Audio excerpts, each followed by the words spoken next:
কোথাও উঠে গেছে কার্পেটিং, কোথাও মাটি দেবে গেছে। বৃষ্টিতে জলাবদ্ধতা সৃষ্টি হয়েছে খানাখন্দ। দীর্ঘদিন সংস্কারের অভাবে বেহাল দশা জয়ফ্রাট পৌরসভার বেশিরভাগ সড়কের। নেই পর্যাপ্ত ড্রেনেজ ব্যবস্থা।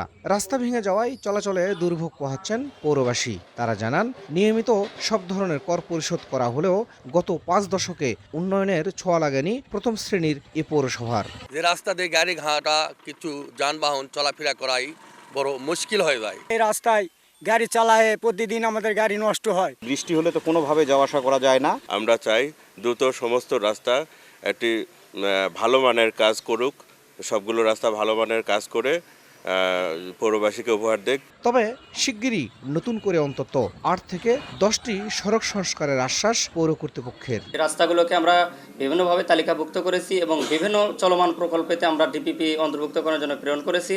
প্রকল্প অফিস অনুমোদন সাপেক্ষে আমরা এই রাস্তাগুলোকে সংস্কার করব। 9টি ওয়ার্ড নিয়ে গঠিত জয়ফ্রাট পৌরসভার মোট সড়কের দৈর্ঘ্য 219 কিলোমিটার। শাহিদুল ইসলাম সবুজ, সময় সংবাদ, জয়পুরহাট।